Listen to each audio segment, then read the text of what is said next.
Everyone, welcome to पवन वाग academy. आशा है आप सब लोग अच्छे होंगे और सुरक्षित होंगे। उम्मीद है आप लोगों की पढ़ाई भी अच्छी चल रही होगी स्टूडेंट। सो कंटिन्यू करते हैं। एज वी नो दैट कि हम लोग क्लास 11th के ऑलरेडी 9 चैप्टर्स कंप्लीट कर चुके हैं और लास्ट चैप्टर हम लोगों ने morphology in flowering plants complete किया था और उसमें जो इम्पोर्टेंट क्वेश्चंस थे जो आपके एग्जाम्स में पूछे जा सकते हैं वो भी मैं आपको कंप्लीट करा चुकी थी। और आज से हम लोग अपना न्यू चैप्टर स्टार्ट करने वाले हैं जो कि है आपका एनिमल टिश्यू। ओके, वैसे तो आप ये चैप्टर ऑलरेडी क्लास 9th और क्लास 10th में पढ़ के ही आए होंगे, लेकिन यहाँ जो आप पढ़ने वाले हो, ठीक है, बेसिक्स भी आप पढ़ोगे 9th और 10th में। आपने जो भी पढ़ा होगा कहीं ना कहीं आपका बेसिक वाला पार्ट भी आएगा, लेकिन इसके अलावा इसमें आप थोड़ा सा एडवांस लेवल भी पढ़ने वाले हो।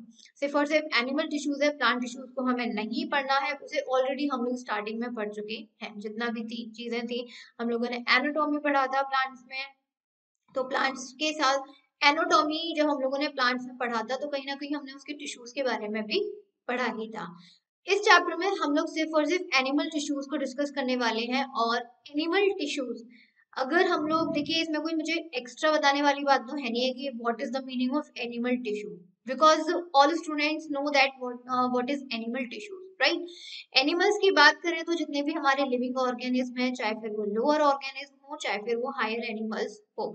और हम टिश्यूज की बात करें तो सेल चैप्टर आप लोग पढ़ के ही आए हैं। सेल जो कि हमारी बॉडी की स्ट्रक्चरल और फंक्शनल यूनिट होती है, और हमारी बॉडी में millions of trillions of cells present होते हैं जो कि कॉम्बाइन होके टिश्यू की फॉर्मेशन करते हैं।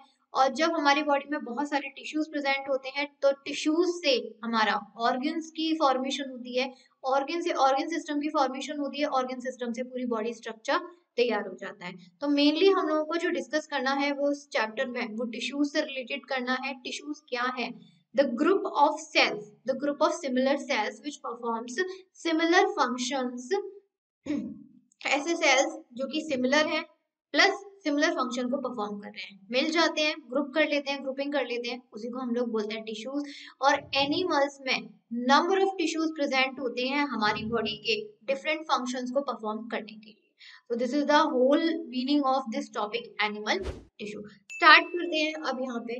As we know that tissue is a group of cells having same embryonic origin and structure and function. हम सभी लोगों को पता है कि जो tissues होते हैं that is a group of cells. Tissue is a group of cells having a same embryonic origin and structure and function. जिसका जो origin होता है embryonic origin, यानी कि एक ही जगह से प्रोड्यूस्ड होके आए हैं, स्ट्रक्चर उनका सेम होगा, फंक्शन उनका सेम होगा। दैट मीन टिश्यू का मतलब ये नहीं होता that group of cells, the meaning of tissue is that the group of cells having same structure and same function. ऐसे क्योंकि हमारी बॉडी में बहुत सारे सेल्स होते हैं, मिलियंस ऑफ सेल्स होते हैं। सपोज करिए मैंने 10 मिलियन सेल्स ले लिए। 10 मिलियन सेल्स हम लोगों का सर्कुलेशन का काम कर रहे हैं, जो हम लोगों के बॉडी में पूरा ब्लड फिल्टर हो रहा है। हम लोग एक्स्ट्रा बात करें 10 मिलियन सेल्स, तो जो 10 मिलियन सेल्स होंगे वो हमारा एक्सक्रीशन में हेल्प कर रहे हैं या फिर हमारे यूरिया में फॉर्मेशन कर रहे हैं। तो हर एक सेल्स का अपना अलग अलग काम होता है। सपोज करिए जो 10 मिलियन सेल्स थे जो सिर्फ और सिर्फ हमारे सर्कुलेशन में हेल्प करते हैं, स्प्रेडिंग ऑफ ब्लड करते हैं, तो ये हमारे कंबाइन हो जाएंगे क्योंकि इनका स्ट्रक्चर और फंक्शन कैसा है, सेम है, जिसकी वजह से एक ऑर्गन तैयार, टिश्यू तैयार हो जाता है, राइट। टिश्यू से ऑर्गन तैयार होता है हम लोगों का हार्ट, और हार्ट क्या करता है फिर सर्कुलेशन की पूरी प्रोसेस को परफॉर्म करता है। So tissue is a group of cells having the same structure and same function. Various tissues combine together in an orderly manner to perform large functional unit called organ. Next, अब यहाँ पे जैसे हमारी body में बहुत सारे tissues होते हैं, तो टिश्यूज जब हमारे बहुत सारे सेम टिश्यूज कंबाइन हो जाते हैं जो कि सेम फंक्शंस को परफॉर्म कर रहे हैं, वेरियस टिश्यूज कंबाइन, जो बहुत सारे टिश्यूज हैं जिनका स्ट्रक्चर और फंक्शनल यूनिट सेम है, स्ट्रक्चर और फंक्शन सेम है, तो ऐसे बहुत सारे टिश्यूज हैं जो कंबाइन हो जाते हैं एंड देन मिलके एक हमारे ऑर्गन्स की पूरी फॉर्मेशन करते हैं। Now these organs combine together and form organ system. यही हम ऑर्गन्स की बात करें तो हमारी बॉडी में बहुत सारे ऑर्गन्स प्रेजेंट है, लिवर है, किडनी है, स्टमक है, हार्ट है, लंग्स हैं, तो बहुत सारे हैं। जब ये सारे ऑर्गन्स को हम लोग कंबाइन कर देते हैं तो हम लोग क्या कहते हैं, organ system. The cells are of two types, हमारी बॉडी में दो टाइप के सेल्स होते हैं, these are the somatic cells and the germ cells. ये ऑलरेडी हम लोग थोड़ा सा स्टार्टिंग में हम लोगों ने डिस्कस किया था जब हम लोगों ने सेल डिविजन वाला चैप्टर पढ़ा था। सोमैटिक, जैसे कि आप लोगों को पता है कि हमारी बॉडी में टोटल 46 क्रोमोसोम्स होते हैं, राइट। तो 46 क्रोमोसोम्स हैं और पेयरिंग में बात करेंगे तो 23 हो गए। 46 हमारे सिंगल सेल्स होते हैं, लेकिन जब हम इनको पेयरिंग में बात करेंगे तो होते हैं वो हमारे 23, राइट। अब 23 में से भी आप इसको हाफ ऑफ कर दीजिए, 22 chromosomes and one pair of chromosomes. जो हमारे 22 क्रोमोसोम्स होते हैं these are called somatic cells, और बोल सकते हैं हम लोग ग्रोथ और डेवलपमेंट वाले सेल्स होते हैं, क्रोमोसोम्स होते हैं। तो इनको हम लोग सोमैटिक सेल्स कहते हैं। क्यों? क्योंकि ये हमारे कोई रिप्रोडक्शन में हेल्प नहीं कर रहे हैं, कोई बेबी को प्रोड्यूस करने में हेल्प नहीं कर रहे हैं। इनका जो काम होता है हमारी बॉडी में सिर्फ इतना होता है कि हमारी बॉडी की ग्रोथ और डेवलपमेंट में हेल्प करना, राइट। यहीं पर हम लोग जर्म सेल्स की बात करें तो जर्म सेल्स होते हैं जैसे हम लोग सेक्स सेल्स या फिर कह सकते सेक्स क्रोमोसोम, सेक्स सेल्स कह दीजिए या फिर रिप्रोडक्टिव सेल्स कह सकते हैं। तो ये होते हैं हमारे germ cells. Now the word somatic is derived from the Greek word soma, means the body। और ये जो हमारे सोमैटिक सेल, ये जो सोमैटिक वर्ड आया है ये एक ग्रीक वर्ड है, दैट इज सोमा। ये ग्रीक वर्ड से आया है, सोमा से, और इस सोमा का मतलब होता है बॉडी। बॉडी मीन्स कि हमारी बॉडी में जो ग्रोथ और डेवलपमेंट हो रहा है, सिर्फ और सिर्फ बॉडी में ग्रोथ और डेवलपमेंट हो रहा है, तो उन्हीं सेल्स को हम लोग बोलते हैं somatic cells. All body cells of an organic except sperm and ova are somatic cells। हमारी बॉडी में जितने भी सेल्स होते हैं एक्सेप्ट सेक्स सेल्स, जो हमारे सेक्स क्रोमोसोम्स होते हैं, जो कि स्पर्म होता है, मेल में बात करेंगे तो स्पर्म होता है, फीमेल में बात करेंगे तो ओवा होता है। इनको छोड़ के हमारी बॉडी में बाकी के जो 22 कैरेक्टर्स क्रोमोसोम्स होते हैं पेयरिंग के, वो हमारे सोमैटिक सेल्स होते हैं। Because they do not participate in reproduction, they cause our body growth and development. ये सिर्फ और सिर्फ हमारी बॉडी की ग्रोथ एंड डेवलपमेंट में हेल्प करते हैं। The sperm and ova are the germ cells। यहीं पर हम लोग sperm और ova की बात करें तो ये germ cells होते हैं। germ cells means sex cells होते हैं जो कहीं ना कहीं बेबी को प्रोड्यूस करने के लिए हेल्प करते हैं। They belongs to reproductive system। तो हम ये भी कह सकते हैं कि जो sperm और ova हैं कौन से सिस्टम से बिलोंग करते हैं? रिप्रोडक्टिव सिस्टम से। यहाँ पर आप देख ही सकते हैं सेल्स कंबाइन होते हैं तो टिश्यू बनता है, टिश्यू कंबाइन बनते हैं तो ऑर्गन बनता है, ऑर्गन कंबाइन होते हैं तो ऑर्गन सिस्टम बनता है, ऑर्गन सिस्टम कंबाइन होता है तो पूरी एक होल बॉडी जो एनिमल बॉडी होती है वो फिर तैयार हो जाती है। के बाद आता है यहाँ पर जो हमारा फर्स्ट पॉइंट है वो है histology. The study of the structure of coelom etcetera and arrangement of tissue is called histology. हमारी बॉडी में जो कोइलम है, कोइलम का मतलब होता है बॉडी कैविटी। आप लोगों ने पढ़ा होगा बॉडी कैविटी, स्टार्टिंग में हम लोगों ने पढ़ा था कोइलम, जिसे हम लोग बॉडी कैविटी बोलते हैं। बॉडी कैविटी का मतलब होता है कि जो हमारी बॉडी में टिश्यूज, ऑर्गन्स, ये सब का प्रेजेंस होता है, तो कहीं ना कहीं एक अरेंजमेंट होता है, अरेंजमेंट होता है। सपोज करिए यहाँ पर एक हम लोगों के लंग्स प्रेजेंट है, लंग्स के पास यहाँ लिवर होगा और यहीं पर हम लोगों का हार्ट होता है, यहाँ पर बीच में स्टमक है। As you can see that कि हम लोग के जितने भी ऑर्गन्स यहाँ पर अरेंज हैं, कहीं ना कहीं कुछ स्पेस बाकी है, राइट। इन स्पेस पे कोई ऑर्गन प्रेजेंट नहीं होते, बल्कि जो हमारे सेल्स और टिश्यूज हैं वो प्रेजेंट होते हैं, जो सारे के सारे ऑर्गन्स को एक दूसरे से कनेक्ट करते हैं। तो हम इसे बोलते हैं बॉडी कैविटी का मतलब होता है the space between the arrangement in all organs. So this is called coelom, that means body cavity. और इसकी पूरी स्टडी को, जो भी हमारी बॉडी में बॉडी कैविटी का अरेंजमेंट होता है, टिश्यूज का अरेंजमेंट होता है, that the whole study is called histology. There are 4 types of tissues present in animal, namely epithelial, connective, muscular and nervous। ये चीज आपको पता ही होगी कि हमारी बॉडी में 4 टाइप्स के टिश्यूज होते हैं। फर्स्ट आपका एपिथेलियल होता है, सेकेंड आपका कनेक्टिव है, third one is muscular and fourth one is nervous. जो नर्व सेल बोलते हो आप लोग, नर्व सेल बोल दीजिए या फिर नर्वस टिश्यू बोल दीजिए, जो भी आप बोलना चाहते हो। तो इन्हीं 4 टिश्यूज को, वैसे तो आप लोग इसको ऑलरेडी क्लास 9th और 10th में पढ़ के आए होंगे, लेकिन हम लोग अपने यहाँ पर भी इसको डिटेल्स में पढ़ने वाले हैं। बेसिक पार्ट आएगा, लेकिन इसके साथ कुछ हम लोग एडवांस भी इसमें पढ़ने वाले हैं। नो द साइंटिस्ट है, साइंटिस्ट को भी नो कर लेते हैं, दैट इज मैरी फ्रांसकोस ज़ेवियर बाइकेट 1771 1802। किसी किसी बुक में सिर्फ और सिर्फ बाइकेट लिखा होता है, so don't be confuse student, जिसका फुल नेम है वो है Mary François Xavier बाइकेट। Time period था 1771 से 1802 तक। फ्रेंच एनाटोमिस्ट एंड पैथोलॉजिस्ट, ये एक फ्रेंच एनाटोमिस्ट पैथोलॉजिस्ट थे, डिस्कवर टिश्यूज, और जो टिश्यूज की डिस्कवरी हुई है इन्होंने ही करी है, तो कहीं ना कहीं हम लोग इनको फादर ऑफ हिस्ट्रोलॉजी भी कहते हैं। किसी किसी में बुक में सिर्फ सिंपल लिख देते हैं बाइकेट, द फादर ऑफ हिस्ट्रोलॉजी। अब फादर किसे कहते हैं? जो किसी को जन्म दे। अब इन्होंने किसको जन्म दिया? टिश्यूज को जन्म दिया, सो this is father of histology. अब सबसे पहले हम लोग अपने टिश्यूज की स्टार्टिंग करते हैं, और टिश्यूज में जो सबसे पहला आता है वो है हमारा epithelial tissues. Let's see what is the meaning of AP and what is the meaning of thallium. क्योंकि जब कभी भी हमें किसी चैप्टर के बारे में पढ़ना है या किसी टॉपिक के बारे में पढ़ना है, so we have to know the meaning first.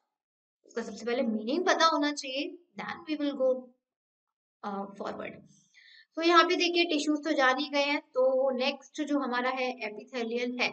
AP की बात करें तो the meaning of AP is above. Above means ऊपर की साइड। अब ऊपर की साइड, बॉडी में ऊपर की साइड का मतलब होता है द फर्स्ट लेयर। ये मत समझिएगा अबव का मतलब है कि हम लोग यहाँ पे ये मतलब ऊपर वाले पोर्शन की बात करेंगे, no. The meaning of above is the first layer and the thelium is the layer of cells. Thelium का मतलब होता है layer of cells. Layer of cells मतलब टिश्यू से एक तरीके से, क्योंकि जब बहुत सारे सेल्स की लेयर कॉम्बाइन हो जाएगी तो मिलकर टिश्यू ही बनाएगी। So the layer above the organs और एनी सेल्स सरफेस। स्टार्ट करते हैं फर्स्ट पॉइंट से। बोला गया है epithelial tissues forms a covering on inner and outer surface of body and organs. अब देखिए होता क्या है, जैसे कि हमने ये तो देख लिया कि the meaning of AP is above. Epithelial tissues ऐसे टिश्यूज होते हैं जो हमारी बॉडी की इनर और आउटर सरफेस पे अपनी कवरिंग करते हैं। आउटर सरफेस का मतलब होता है the first one is skin. हमारी बॉडी पे जो फर्स्ट लेयर होती है वो स्किन की होती है, राइट।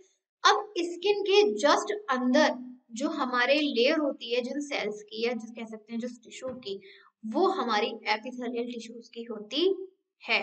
बच्चों को ना हमेशा एपिथेलियल टिश्यूज में ही कंफ्यूजन रहता है, क्योंकि एक तो ये थोड़ा सा टिपिकल होता है, दूसरे नंबर सबसे ज्यादा क्लासिफिकेशन भी आपके एपिथेलियल टिश्यूज में होते हैं, तो बच्चे सबसे ज्यादा इसमें कंफ्यूज होते हैं। तो हम लोग इस तरीके से पढ़ेंगे कि आप लोग उसको कंफ्यूज ना हो। ओके, तो सबसे पहले जैसे कि हमने देखा यहाँ पर एपिथेलियल है। एपिथेलियल टिश्यूज ऐसे टिश्यूज होते हैं जो आपके बॉडी सरफेस के इनर और आउटर जो आपके जो इनर हमारे ऑर्गन्स होते हैं, जैसे कि स्टोमक हुआ, किडनी हुई, स्मॉल इंटेस्टाइन हुई, इसके अलावा आपके हार्ट है, लंग्स है, लिवर है, ये सब हमारे बॉडी के इनर ऑर्गन्स होते हैं। तो इन ऑर्गन्स पर भी हमारे एपिथेलियल टिश्यूज की कवरिंग होती है।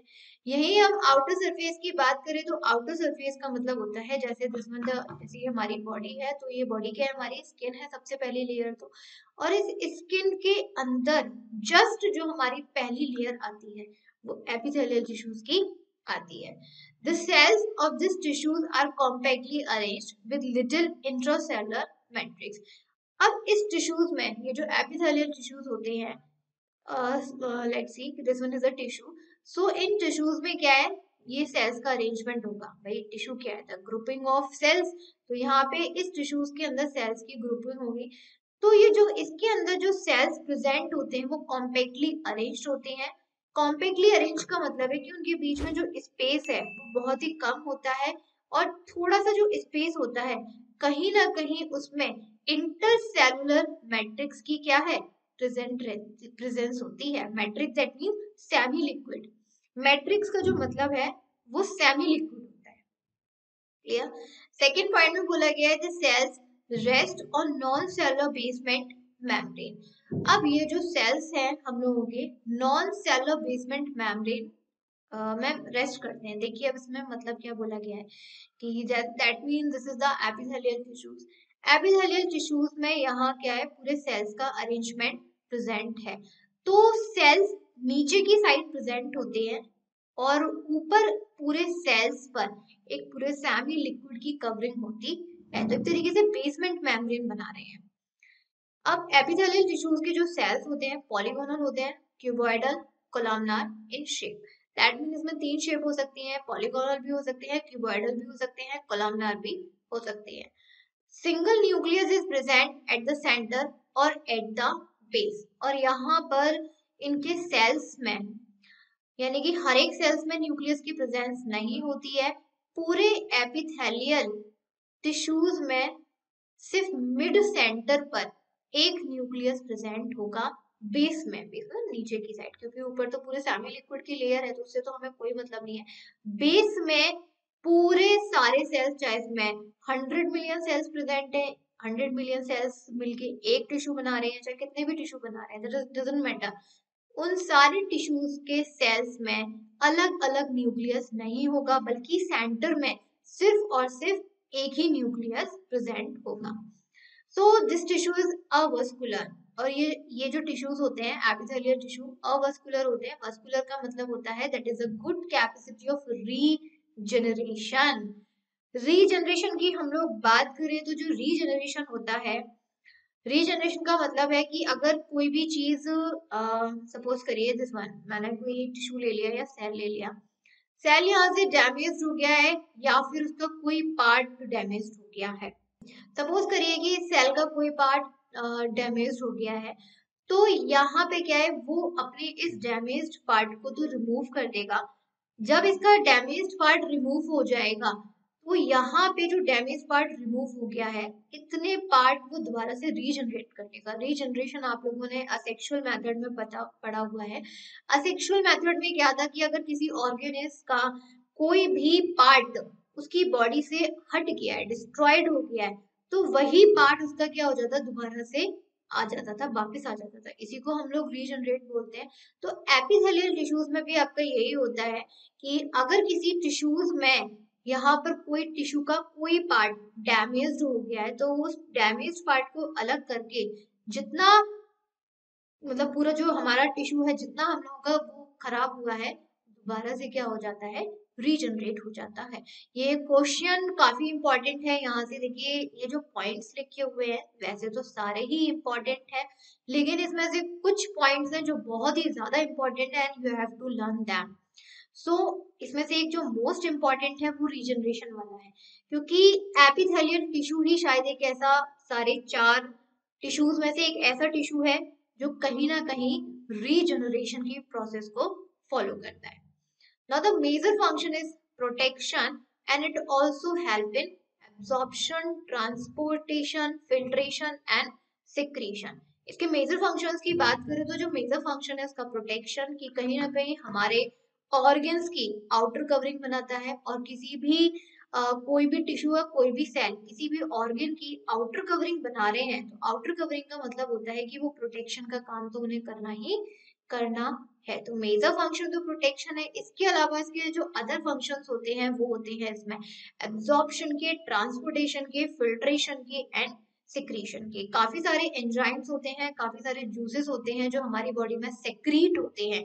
तो कहीं ना कहीं उन जूसेस और हार्मोन्स को सेक्रीट करने का काम भी हमारा एपिथेलियल टिश्यूज का होता है। Epithelial tissue is classified into 2 types. अब हमारे जो एपिथेलियल टिश्यूज हैं इनको भी हम लोग 2 टाइप्स में डिवाइड करके पढ़ते हैं।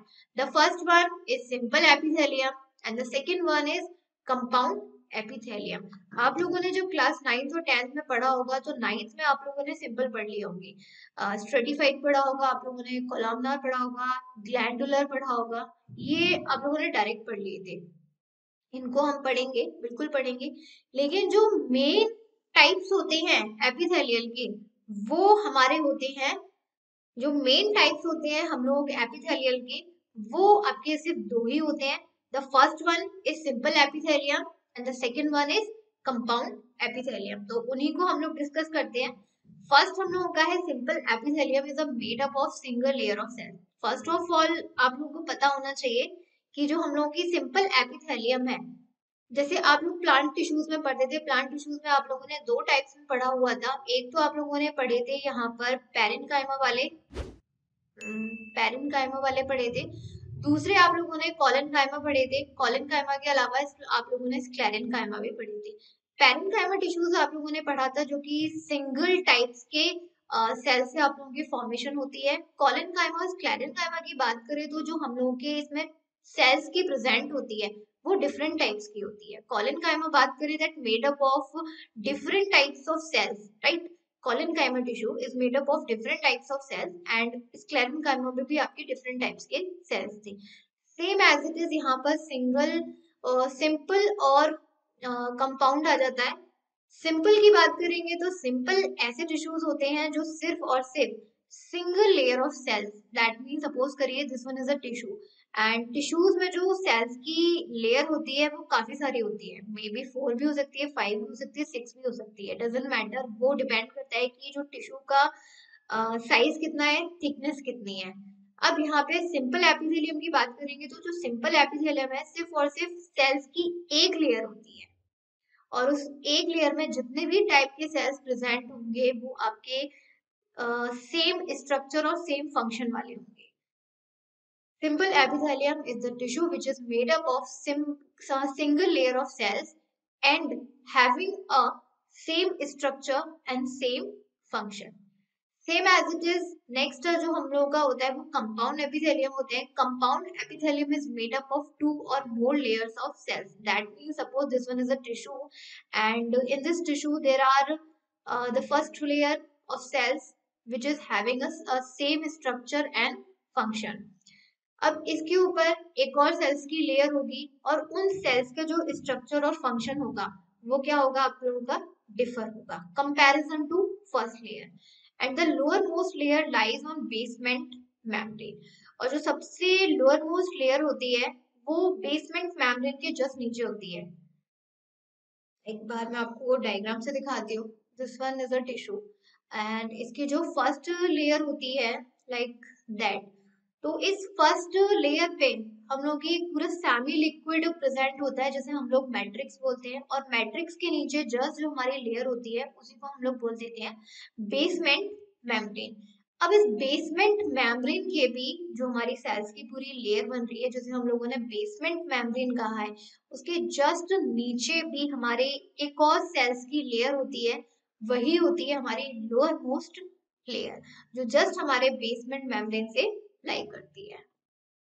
अब सबसे पहले हम लोग यहाँ पे स्टार्ट करेंगे सिंपल एपिथेलियम में। आपको पॉइंट्स काफी याद करने पड़ेंगे क्योंकि जब आप लोगों ने क्लास 9th और 10th में पढ़ा होगा तो 9th और 10th में आप लोगों ने सिर्फ बेसिक पार्ट पढ़ा था, यानी कि सिर्फ और आप लोगों ने कोई सिंपल और कंपाउंड नहीं पढ़े थे, बिल्कुल भी उसमें प्रेजेंट नहीं है। सिंपल आप लोगों का squamous, stratified, glandular and cuboidal ये सारे सिंपल रख दिए थे। बट अब आप लोगों को जो पढ़ना है 11th का वो थोड़ा सा एडवांस पढ़ना है, और जब आप 12th में जाओगे तो 12th में तो और एडवांस हो जाएगा। तो सबसे पहले इसमें सिंपल एपिथेलियम है और सिंपल एपिथेलियम में भी उसमें फर्स्ट आता है स्क्वैमस एपिथेलियल टिश्यूज। सबसे टफ टिश्यू और सबसे लेंथी टिश्यूज, क्योंकि इसमें डिफरेंट टाइप्स प्रेजेंट होते हैं, वो यही होता है एज यू मैं अर्लियर आपको भूल ही चुकी हूँ। तो first one is squamous epithelial tissues. The cells of these tissues are flat, thin, polygonal with serrated margin. आप इसको डायग्राम से समझिए, समरी समझ के कोई फायदा नहीं है। समरी से हम लोग जाएंगे तो you will get confuse student, so direct हम लोग इसको डायग्राम से समझते हैं। As you can see the diagram, squamous epithelium tissues. First line इसमें लिखी हुई है the cells of this tissues are flat. First of all इस टिश्यूज के जो हमारे सेल्स होते हैं वो फ्लैट होते हैं। फ्लैट मीन्स एकदम, you know the meaning of flat, मुझे ऐसा नहीं बताना चाहिए। थिन होते हैं, that the meaning of thin is बहुत पतले होते हैं, राइट, इसमें थिकनेस नहीं होती है। पॉलीगोनल होते हैं, शेप आपको देखी पॉलीगोनल शेप आपने देखी हुई है, विद सेरेटेड मार्जिन। मार्जिन जैसे आप लोग कभी कोई भी सपोज करिए आप कोई भी ड्राइंग वगैरह करते हो तो आप उसके साइड में मार्जिन करते हो, तो यहाँ पे इस पूरे जो हम लोग के सेल्स की अरेंजमेंट होता है उसमें चारों तरफ इसका मार्जिन प्रेजेंट होता है। Cells of this tissues fit together like tiles of footpath, और इनके सेल्स का जो अरेंजमेंट होता है बहुत कॉम्पैक्टली होता है, दैट मीन उनके बीच में कोई भी फिलिंग या स्पेस प्रेजेंट नहीं होता। And it is called pavement epithelium, और इनके कॉम्पैक्टली अरेंजमेंट की वजह से इसको हम लोग पेवमेंट एपिथेलियम भी कहते हैं। Pavement means the without space. Prominent spherical और oval nucleus is present at the centre of the cell. अब इसमें जितने भी सेल्स की प्रेजेंट होती है, वैसे आप लोगों ने पढ़ा है कि जितने भी सेल्स होते हैं उनमें खुद का न्यूक्लियस होता है, ठीक है, लेकिन यहाँ पर हम लोग टिश्यूज की बात करें तो जरूरी नहीं है कि यहाँ पर सारे सेल्स में उसका न्यूक्लियस प्रेजेंट होगा, दैट्स नॉट पॉसिबल। यहाँ पे सेल्स का अरेंजमेंट होता है, लेकिन हर एक सेल्स में खुद का न्यूक्लियस नहीं होता है।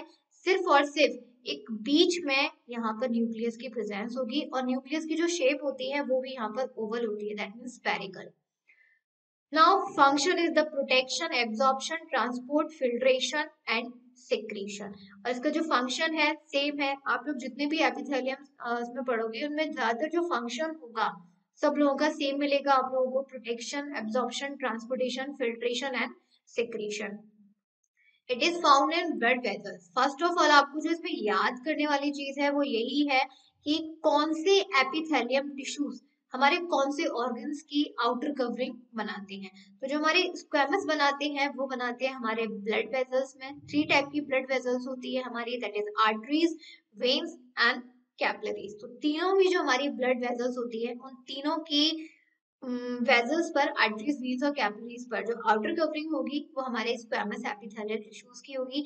एल्वियोली आप लोगों ने 10th में पढ़ा होगा, alveoli is the structural and functional unit of lungs, like a kidney and also in body. जैसे कोई भी हमारे लिविंग ऑर्गेनिज्म की बॉडी होती है तो हम लोग क्या पढ़ते हैं, जो आपका बेसिक पार्ट होता है, that cell is the structural and functional unit of any living organism. Same as it is जब हम लंग्स की बात करते हैं तो लंग्स में आप लोग पढ़ते हो कि लंग्स में हम लोगों का ऑक्सीजन एब्जॉर्ब होता है, कार्बन डाइऑक्साइड रिलीज होता है, लेकिन एक्चुअली में जो हमारे लंग्स के अंदर लाइक अ बलून शेप और ओवल शेप में स्ट्रक्चर प्रेजेंट होते हैं। तो जब कभी भी हमारे लंग्स ऑक्सीजन को एब्जॉर्ब करते हैं, दैट मीन सबसे पहले वो एल्वियोलीज में एंटर हो रही है, और हमारे एल्वियोलीज स्ट्रक्चर ब्लड वेसल्स का कनेक्शन होता है, जिसकी वजह से ऑक्सीजन हमारे ब्लड में एंटर हो जाती है। So we can say that the alveoli is the structural functional unit of lungs, जो क्या कर रही है, ऑक्सीजन को एब्जॉर्ब कर रही है। तो एल्वियोलीज पर भी हमारी जो आउटर कवरिंग होती है वो होती है हमारी स्क्वेमस एपिथेलियम टिश्यूज की। सेम एज इट इज कॉइलम की बात करें, कॉइलम का मतलब होता है यहाँ पर जो हमारी बॉडी कैविटी होती है। बॉडी कैविटी जस्ट मैंने भी आप लोगों को बताया ही था, दैट मीन कि हमारी बॉडी में जो ऑर्गन्स का अरेंजमेंट होता है वो ऐसा नहीं है कि कॉम्पैक्टली अरेंज होता है, कहीं ना कहीं उसमें स्पेस प्रेजेंट रहता है, और उस स्पेस में जितनी भी हमारी फिलिंग होती है, ऐसा तो है नहीं कि वो स्पेस बिल्कुल खाली रहेगा, उसको कुछ करना ही नहीं है, कहीं ना कहीं उस स्पेस में भी हमारे टिश्यूज एंड इन सब की लेयरिंग होती है। तो एक्चुअली में जिस टिश्यूज की वो लेयरिंग होती है जो कि हमारे सारे ऑर्गन्स को कनेक्ट कर रही है, वो होती है हमारी स्क्वेमस एपिथेलियम टिश्यूज की। नाउ अब आप डायग्राम में देख सकते हैं, लास्ट वन आप लोगों को बेसमेंट मेम्ब्रेन दिखाई दे रही है, ऊपर आपका एपिकल सरफेस है। एपिकल सरफेस का मतलब होता है बिल्कुल इरेगुलर सरफेस है, इसका कोई फ्लैट सरफेस नहीं है, बिल्कुल इरेगुलर है। अब आप कहेंगे फ्लैट लिखा हुआ है, ठीक है, यहाँ पर आपका जो पूरा पैराग्राफ में है वो फ्लैट लिखा हुआ है। फ्लैट आपके लिए सेल्स के लिए लिखा हुआ है, ना कि उसके सरफेस के लिए। एंड यहाँ पर एज यू कैन सी, यहाँ पे जितने भी कॉम्पैक्टली अरेंज सेल्स हैं वहाँ सेंटर में न्यूक्लियस प्रेजेंट होता है, और ये जो पूरा एपिकल सरफेस होता है इसको हम लोग बेसोलेटरल सरफेस भी कहते हैं। आई होप आप लोगों को यहाँ तक क्लियर हो गया होगा। नेक्स्ट आता है आपका क्यूबॉइडल एपिथेलियम। क्यूबॉइडल एपिथेलियम की बात करें, ये सेकंड है आपका सिंपल का। In this the cells are cuboidal in shape with the spherical nucleus at the centre. Cuboidal, आप लोगों ने क्यूबॉइडल शेप तो जानते ही हैं, जो ऐसे सेल्स जो कि क्यूबॉइड की शेप में होते हैं। मैथ्स में आप लोग पढ़ते हैं भाई, क्यूबॉइड सरफेस एरिया सब निकालते हैं। ऐसे सेल्स जो कि क्यूबॉइड की फॉर्म में होते हैं और कॉम्पैक्टली अरेंज हो जाते हैं बहुत सारे सेल्स मिलके, then this tissue is called cuboidal epithelium. और इसमें न्यूक्लियस की presence spherical, that mean sphere shape में होती है, but at the centre. Function इसका एब्जॉर्प्शन है एंड सिक्रीशन है, इसका काम एब्जॉर्प्शन और सिक्रीशन का है। दैट मीन कि हमारी बॉडी में बहुत सारे एंजाइम्स, हार्मोन्स रिलीज होते हैं, एक जगह से सेक्रीट होते हैं, दूसरी जगह पे एब्जॉर्ब होते हैं। तो कहीं ना कहीं इस एब्जॉर्प्शन और सेक्रीशन का जो वर्क है वो आपका क्यूबॉइडल एपिथेलियम का ही है। It is found in the lining of pancreatic duct. जो हमारी पेनक्रियाटिक डक्ट होती है, पैनक्रियाटिक डक्ट का मतलब होता है दैट मीन कि स्टोमक के जस्ट पीछे जो हम लोगों का ऑर्गन प्रेजेंट रहता है, दैट इज पेनक्रियाज। एंड ये पेनक्रियाज से एक ट्यूब रिलीज होती है जो डायरेक्ट हमारे स्मॉल इंटेस्टाइन से अटैच होती है। This duct, the meaning of duct is tube, the meaning of duct is tube. So ये जो हमारी ट्यूब होती है जो पेनक्रियाज से रिलीज होकर डायरेक्ट हमारे स्मॉल इंटेस्टाइन से अटैच रहती है, इसी को हम लोग बोलते हैं पेनक्रियाटिक डक्ट। एक होती है हमारी सलाइवरी डक्ट। हमारे माउथ में जो सलाइवर रिलीज होता है, बहुत सारी हमारी ग्लैंड्स होती हैं जिसे हम बोलते हैं सलाइवरी ग्लैंड्स। ग्लैंड्स आप लोग पढ़ के ही आए हैं क्लास 9th और 10th में। तो उन ग्लैंड्स में ये हमारी एंडोक्राइन ग्लैंड, एक्सोक्राइन ग्लैंड्स होती हैं जो कि जिसमें ट्यूब प्रेजेंट रहती है, डक्ट प्रेजेंट रहती है, और उन्हीं को हम लोग बोलते हैं सलाइवरी डक्ट। और हमारे माउथ में जितने भी enzyme, saliva and juices release होते हैं इसी डक्ट के थ्रू रिलीज होते हैं। एक होती है हमारी proximal and distal convoluted tubules of nephron. ये हम लोगों का किडनी वाला पार्ट आ गया। किडनी में हम लोगों की दो ट्यूब्स प्रेजेंट होती हैं जिसे हम लोग ट्यूब्यूल कहते हैं। अब वो ट्यूब्यूल भी हमारे दो पार्ट्स में डिवाइडेड रहती है। एक पार्ट होता है हमारा प्रॉक्सिमल वाला, दूसरा होता है हमारा डिस्टल वाला। तो पूरी ट्यूब्यूल में जो दो पार्ट्स में डिवाइडेड है, प्रॉक्सिमल वाले में और डिस्टल वाले में, उस पूरी ट्यूब्यूल पे जो आउटर कवरिंग होती है वो क्यूबॉइडल एपिथेलियम की होती है। अब आप लोग यहाँ पे स्ट्रक्चर पे देख सकते हैं, यहाँ पे पूरे सेल्स का अरेंजमेंट है और सेल्स की जो शेप है वो क्यूबॉइडल है। सेंटर में न्यूक्लियस प्रेजेंट है, यहाँ पर कनेक्टिव टिश्यूज प्रेजेंट है, इसलिए इनको हम लोग बेसमेंट मेम्ब्रेन कहते हैं। और इसके आसपास क्या है, साइटोप्लाज्म की प्रेजेंस होती है। आई होप यहाँ तक अब आपको क्लियर हो गया होगा, कोई डाउट नहीं होगा। अभी तो कहीं ना कहीं आपका 9th और 10th का ही चल रहा है, थोड़ा सा है हाई लेवल एडवांस वाला, कुछ आपका बेसिक है। इससे आगे जितने भी हमारे सिंपल और कंपाउंड एपिथेलियम जितने भी और टिश्यूज हैं उसको हम अपनी नेक्स्ट वीडियो से स्टार्ट करेंगे, राइट। जब तक के लिए इतना रिवाइज करिए, इतने नोट्स बनाइए और अच्छे से पढ़ाई करिए। मिलते हैं आपके नेक्स्ट वीडियो में नेक्स्ट टॉपिक के साथ। तब तक के लिए students, bye bye to all and thank you.